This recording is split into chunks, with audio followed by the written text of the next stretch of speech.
So welcome to Shuttleworth Old Warden for our premiere air show.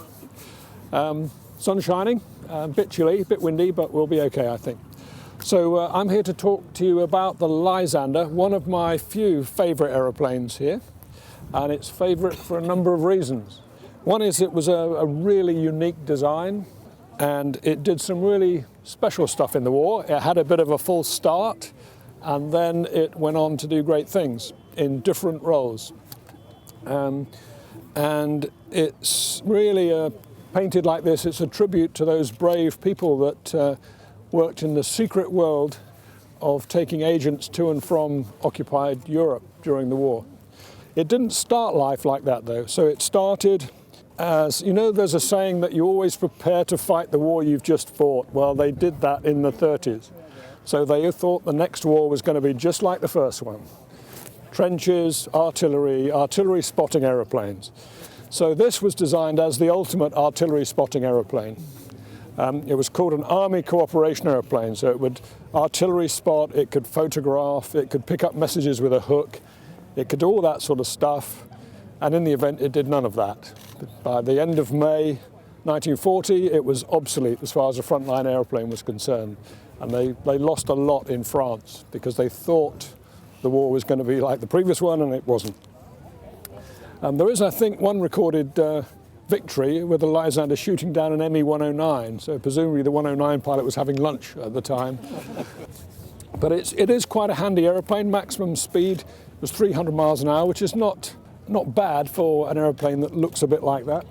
What's clever about it is the designer, a guy called Petter, went against his design principles, which was never put more than 2 innovations in one aeroplane, and he put a whole bunch in one aeroplane, mostly to do with high lift devices. What he's trying to do here is make a monoplane operate like a biplane. So a biplane can land in a very short space next to the guns and all that sort of stuff. Monoplane needs bigger runways. So what he tried to do was build extra lift into this monoplane. And you can see the flaps at the back, and you can just see the slat on the front of the wing. All that operates automatically. If you fly in a jet airliner now, you'll see exactly the same stuff on your Boeing 737, but in this aeroplane, that happens all automatically. There's no hydraulics, there's no lever in the cockpit. If you fly slow enough, everything just deploys by itself, which was really clever. It does confuse the pilot sometimes. Because if you're on final approach and all your slats and flaps are down, and you decide you're a bit high and you push the stick forward, they'll all retract again, which is not particularly good. So you have to teach yourself to control the flight path without pushing the stick forward and reducing the angle of attack, because it's the angle of attack that makes all that lot deploy. The landing gear is fixed. It's made of a huge, like a spring under all that cladding to cope with the rough airfields, and it's a fairly straightforward aeroplane to actually take off and land. One of the differences is because of those flaps and slats, mostly when you fly a tail dragging aeroplane, on takeoff you ease the stick forward and pick the tail wheel up so the aeroplane's flying level. If you do that in the Lysander, all the flaps retract, so you take twice as much runway. So in this aeroplane, you'll see it take off with the tail on the ground. It just flies off, levitates when it's ready. Minimum speed is about 60 miles an hour, and maximum level speed about 170 miles an hour. But like I say, 300 in a dive. Now this particular aeroplane represents the special duties version, which is the one that flew agents in and out of France and places. It has the long-range tank, which more than doubles the fuel capacity. So an aeroplane like this could fly from the south coast of England down to about Lyon in France, land in a field, do the business, take off again and come home with adequate fuel reserves, which is quite something. This was pre-GPS, of course, and they flew at night because they would be shot down if they flew by day. Hence the colour. Some of them were all black, some of them were mostly black but with a light grey upper camouflage, because they stood out like a sore thumb to night fighters in the winter when there was snow on the ground. So the way they navigated was all done by pre-computation by the pilots and what's called dead reckoning, deduced reckoning of where you must be. And they would have maybe 2 or 3 really good fixes planned. So the first one was crossing the French coast. The next one would be crossing a major river, probably the Seine, depending on where they were going. Next one, the Loire.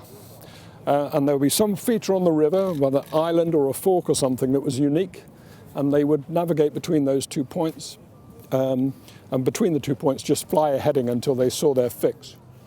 If they went into cloud, they just maintained the heading, and when they got to the time when they should be at the fix, they looked for it. If they were still in cloud, they turned onto the next leg anyway, and then just waited for a break in the cloud.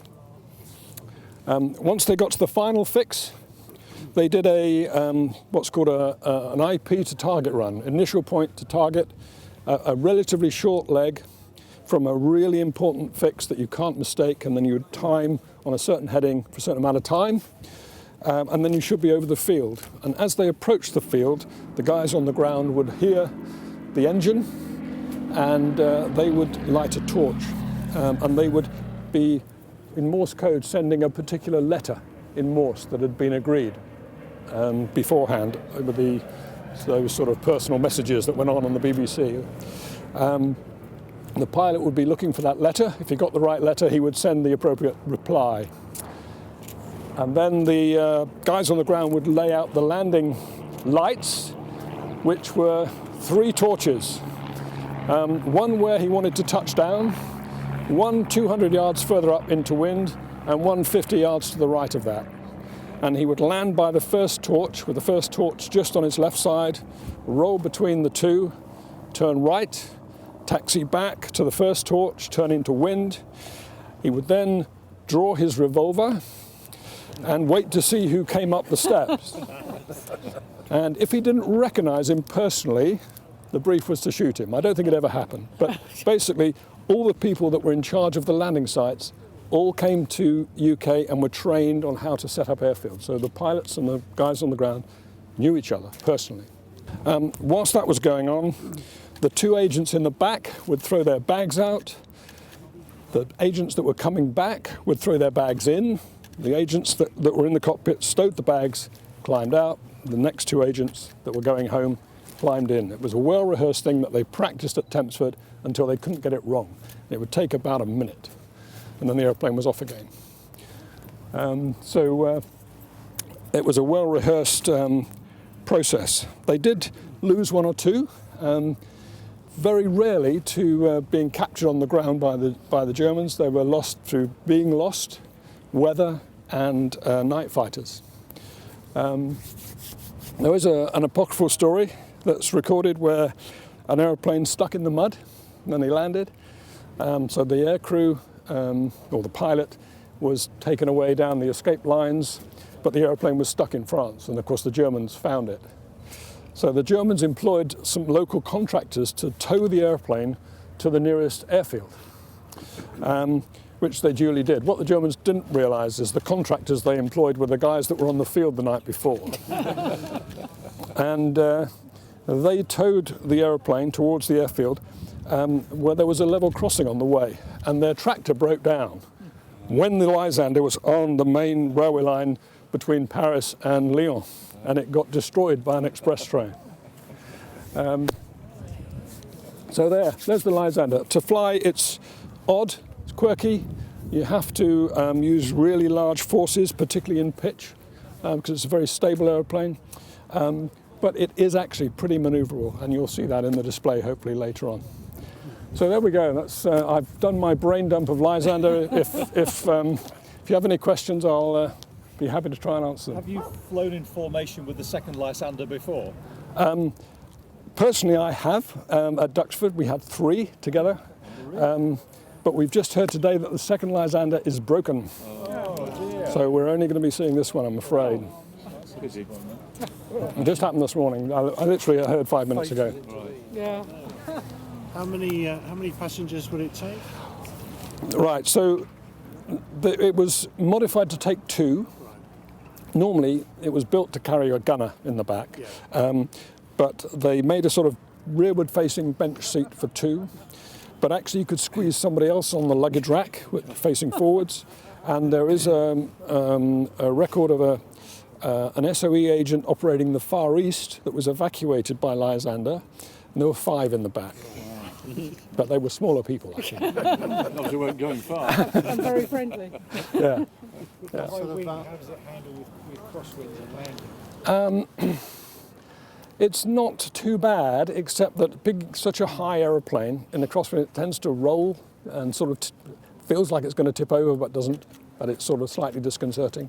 But it's okay.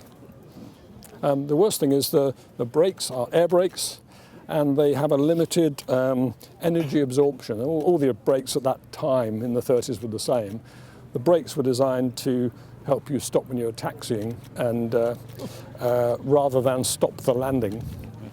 And so they run out of energy very quickly, and we call them brake fade, so they stop working. So because aeroplanes always want to point into wind, that's their job, when you're landing in a crosswind, the airplane's trying to turn into the wind the whole time, so you're using one brake all the time to stop it, and eventually that runs out of energy, and then you can't stop it turning into wind. The brake stops working effectively. So that becomes the limit, really. What sort of altitude would they have flown at?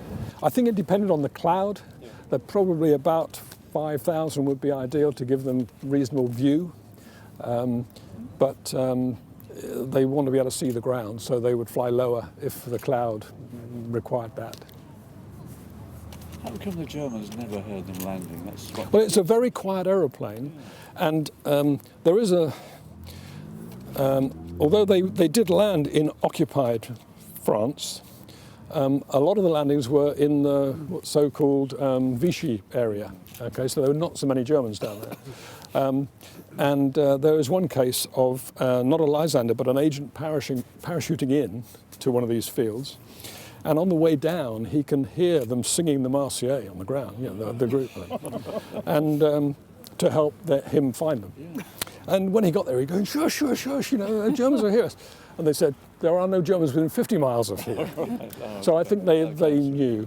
But there was a double agent involved, a guy called Dericourt, a French Air Force officer, who became one of these landing agents. Good morning again. But he was playing both sides against the middle. Very warm welcome to and he did a deal with the Germans for the Lysanders that he controlled. And he said, you don't interfere with the Lysander, but I'll tell you when they're landing, and you can capture the guys when they're down the road. Yeah, so he turned it into a bit of a business.